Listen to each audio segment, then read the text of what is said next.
Came with, you know what's funny? I ordered a side draft from them before and it didn't come with this. So this is the DVD, which I don't even know if I have a DVD player to play this. Humongous. Nice, it has an electric choke. I don't know how I'm gonna set that up because the one that's in there, I believe it's mechanical. And what else is it called? Plates, plural. Nice. The air filter, although I have to figure out how to modify the original one because I really want to use the original air filter. I like that old school round with the little, I guess, frying pan looking throttle bracket. Some other brackets here as well. And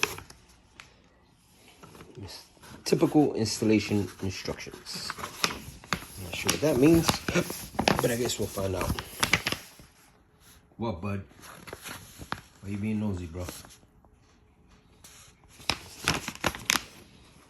Alright, so I got everything off of there.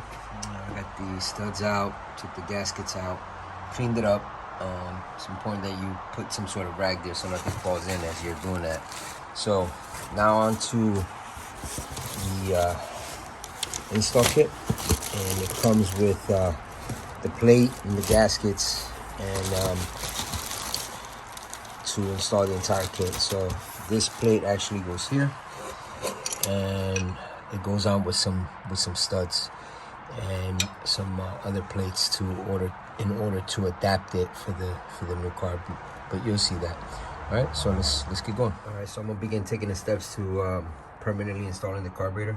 So step one is using some of the Permatex gasket dressing and sealant, the fuel resistant version. All right, so the main gasket is on, the secondary gasket, and I've treated the bottom here very delicately with the sealant. So now it's time to make these two surfaces, these two together. All right, so I'm gonna need an extra 2 inches of at least 2 inches of cable, so that when this cable comes around here, it's not a hard turn. Right, so just picked up my my throttle cable. Big shout out to AutoZone. These guys they can't get it. It's usually not available. All right, so it's a little bit hard to tell here, but even with the curve of the old cable, as you can see how much more distance I get on the other one. So definitely at least 2 inches there of difference. I think this thing's like 17, maybe even 3 inches. So let's get that in. All right, so I'm shaping this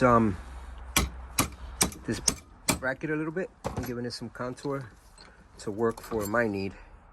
And right now what I needed to do is, so it's gonna sit like so, and that'll allow it to come around the bend, and then kind of, you'll see it, it's gonna kind of wrap a clean, nice clean line. What I'm concerned about right now is this corner right here, because I won't be able to get a nut through there. All right, so as you can see here, what I did was I contoured it so that now it kind of comes in pretty well, as clean as I can hope for.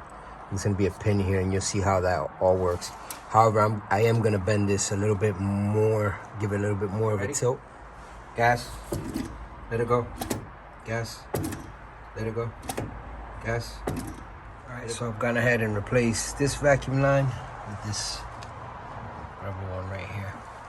As you can see, to the dizzy, goes around, it hooks up over here. So let's see.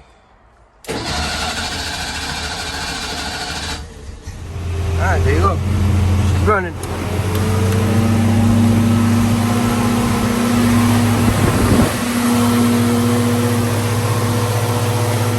Alrighty, so she's all hooked up. Carburetor's installed. I ended up using a breather.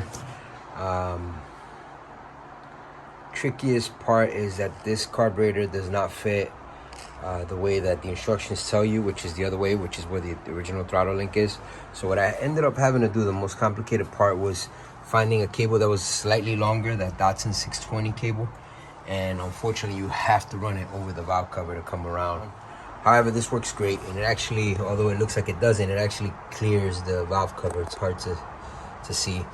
Bracket there, it's actually it's 2 bends. One is to kind of wrap it this way and then push it back, and this is the cleanest path I can get, so that it's there's no kinks in it. For the choke, it's electric choke, so I no longer need the manual choke. And what I did was I tapped that over here to the ignition cable. It's the first one there, black and white cable. You get 12 volts there. Yeah, she's running. However, she's in the garage, and the big behemoth is here. So until I don't get this powered up and moved back, I can't really bring this out and warm her up. I don't want to poison my family. So yeah, so I'm happy. I wish I could have left the stock carburetor, but they wanted more to rebuild the stock carburetor than the whole Weber kit. And this gives me a little bit of a boost in performance, and not only that, but it guarantees me that I'll be able to find parts and rebuild in the future. So very happy. Stay tuned for more.